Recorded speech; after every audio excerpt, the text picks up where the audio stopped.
सर्वांना नमस्कार. जय भीम, जय Maharashtra. India unlimited in digital news चॅनलमध्ये स्वागत आहे. आपल्या सर्व 140 कोटी जनतेचे जे लोकशाहीने मतदानाचा अधिकार प्राप्त आणि 12.5 कोटी जनते जे महाराष्ट्र राज्यातील जनतेला प्राप्त आहे. तर आता राज्यामध्ये देशाच्या पंतप्रधानाला उपरती आली. त्यांनी GST 5% आणि 18% आणला, कारण जनभावनेपर्यंत सरकारला पोचण्यासाठी ही फलश्रुती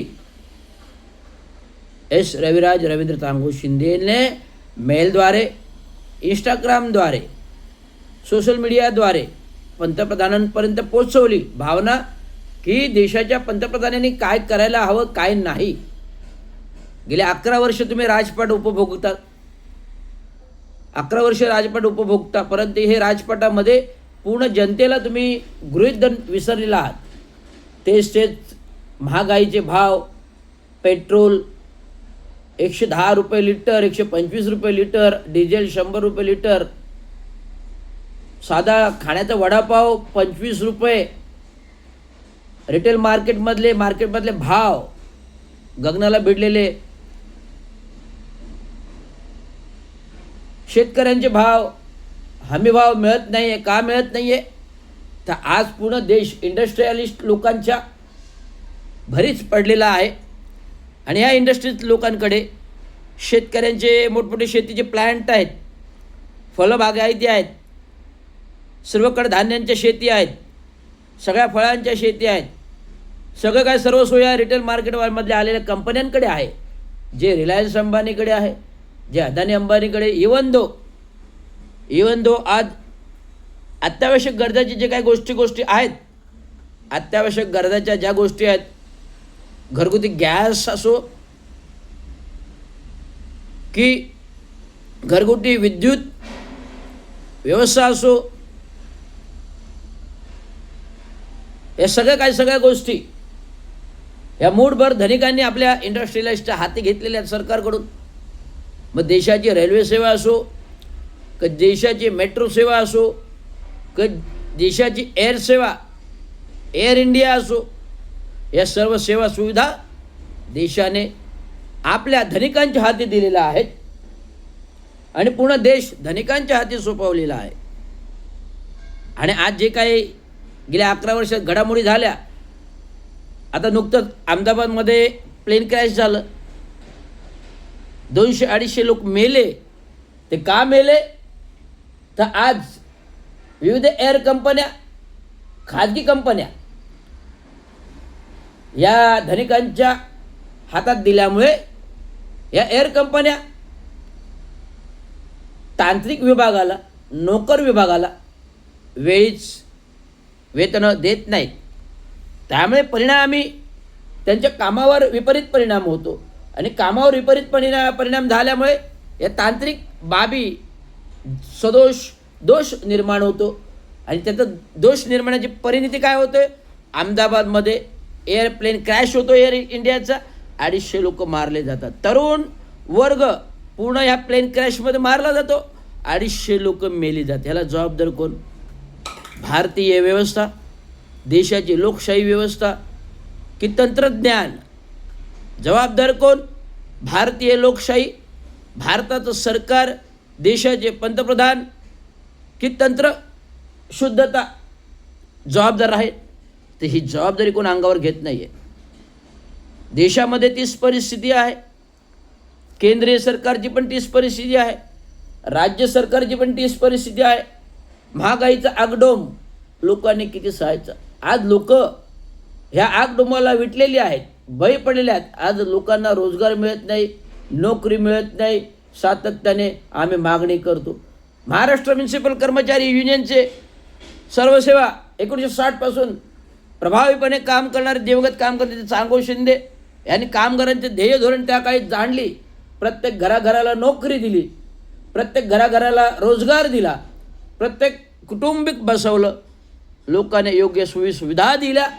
आणि आज 1960 पासूनचा जो कालखंड आहे, काय कामगार नेतृत्व, कामगार चळवळ जिवंत ठेवणारे एकमेव दिवंगत कामगार नेते चांगो शिंदे, साथी जॉर्ज फर्नांडिस, कामगार नेत्यांचं नेतृत्व, देशाचं नेतृत्व, कामगारांचं नेतृत्व, साथी जॉर्ज फर्नांडिसचं काम अबाधित आहे. स्वदेशीचा नारा त्या काळी साथी जॉर्ज फर्नांडिसने लावला होता. इंदिरा गांधीचं सरकार होतं त्या काळी स्वदेशी नारा साथी जॉर्ज फर्नांडिस घेऊन चाले. स्वदेशी नाऱ्यावर देशाचे संरक्षण मंत्री झाले, देशाचे रेल्वे मंत्री झाले, अनेक केंद्रीय मंत्रीपदं भूषविली. एक खादी कुर्त्यावरती, एका खादी कुर्त्यावरती म्हणजे देशाची स्वावलंबीचं धोरण हे त्या काळी स्वाती जॉर्ज फर्नांडिसने अवलंबलं होतं. आणि कोकाकोला कंपनी, अमेरिकन कंपनी बंद करणारे एकमेव स्वाती जॉर्ज फर्नांडिस सार्वभौम भारतातले सर्वभौम नेते होते. आणि ह्या नेत्याचे कर्तृत्व, ह्या नेत्याचे कामगार नेत्याचे ध्येयोधरणं दिवंगत कामगार नेते चांगो शिंदेने राबवून कामगारांसाठी अनेक प्रश्न, अनेक आंदोलने, अनेक गोष्टी मार्गी लावल्या. 1970च्या दशकामध्ये दोन नगरसेवक नगरपालिकेवर दिले. महानगरपालिका प्रस्थापित झाली. महानगरपालिका प्रस्थापित झाली 1982मध्ये. 1987मध्ये पहिली महानगरपालिका निवडणुका झाल्या. या नगरपालिकेच्या निवडणुकीमध्ये वसंतराव डावकरेंसारखं विविधत्व नगरसेवक दिले. जे दुसरे महापौर झाले त्यांना करण्यामध्ये दिवंगत चांगो शिंदेचा हातभार राहिलेला आहे. आणि हे वसंतराव डावकरे मागच्या दरवाजाने उपसभापती झाले, जे सामान्यातून कधीही निवडून आले नाहीत. दोनदा उभे राहिले, दोनदा पडले, दोनदा उभे राहिले, दोनदा पडले. पण सर्वसामान्य मतातून कधी निवडून, काही सर्वसामान्य जनतेसाठी काहीच काम नव्हतं म्हणून वसंत डावकरे कधी निवडून आलेले नाही. त्याच्यानंतर पहिलं एक वेळ खाटण रोड विभागातून प्रभाग क्रमांक 47 मधून नगरसेवक निवडून दिवंगत चांगो शिंदेने निवडून आणलं. आणि दुसऱ्या वेळी ते राममारी रोड, गोखले रोड परिसरातून नौपाड्यातून निवडून उभे राहिले. पहिले महापौर झाले, दुसरे विरोधी पक्ष नेते झाले आणि नंतर विधानसभेमध्ये, विधान परिषदेमध्ये गेले. शरद पवारांच्या आशीर्वादाने मोठे झाले. आज त्याच शरद पवारांच्या आशीर्वादाने मोठे झालेले वसंतराव डावकरे त्यांच्या चिरंजीवांनी गद्दारी केली. आधी 2 टर्म विधान सुशिक्षित मतदारसंघाचे आमदार झाले आणि नंतरचे 1 टर्म बीजेपीमध्ये गेले आणि बीजेपीमधून सुशिक्षित आमदार गटाचे आमदार झाले.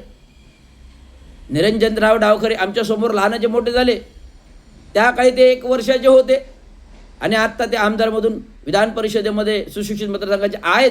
एक सुशिक्षित नागरिक आहे, एक वकील आहे, ॲडव्होकेट आहेत, अभ्यासू व्यक्तिमत्व आहे आणि चांगले गुण असलेला मुलगा आहे. त्यामुळे मी त्यांना मानतो. आमच्या भावांचा चिरंजीव निरंजन डावखरे चांगलं काम आहे, कर्तृत्वाने करतात. परंतु जे काय आहे खाटण रोड विभाग, महात्मा फुले निगार विभाग, कामगार वसाहतीचे प्रश्न आवासून आहेत. कामगारांची घरं 10 वर्ष झाली तोडून इमारती, बिल्डिंग 200 खोल्यांच्या 2 इमारती तोडल्या. 200 कुटुंबांना विस्थापित केलं. आज 10 वर्ष झाली त्या इमारती अजून बांधल्या जात नाहीत. का नाही बांधल्या जात कामगारांना? आज शासनाचं धोरण काय आहे? अनुसूचित जाती जमातीचे आयोगाचे सफाई कामगार आयोग आले महानगरपालिकेवरती जुलैच्या 24-25 तारखेला आले होते. सफाई आयोगाने काय सांगितलं? शासनाचे जे अध्यादेश आहेत त्या अध्यादेशानुसार सफाई कामगार जिथे राहतो तिथेच त्यांना घरं मिळाली पाहिजेत, हे धोरण आहे. परंतु त्याच सफाई कामगारांना बाहेर धाडलं जातं आणि जागा विकासकांना गिळंकृत करायला त्यांच्या हातीमध्ये देतात.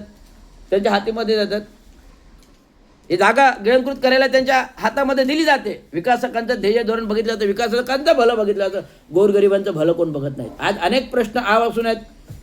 SRA प्रकल्पामधील गोरगरिबांचे घरांचे प्रश्न आवासून आहेत. विकासक झोपडपट्टी विकास करायला घेतात, प्रथमतः आपला विकास करतात, गरिबांचा विकास करत नाहीत. किती प्रकल्प असे आहेत. आता समतानगरचं एक डिस्प्यूटमध्ये प्रपोजल झोपडपट्टी विकासाचं बंद पडलेलं आहे. त्या गरिबांनी कुठे घरं मागायची? वर्तकनगरचं आपला देखील एक प्रकल्प बंद पडलेले आहेत. त्या लोकांनी कोणाकडे घरं मागायची? आज बिल्डर पैसे घेतो अमाप, आणि आपले खळगी भरतो, खिचे भरतो, गरीब मायत रस्त्यावर राहतो.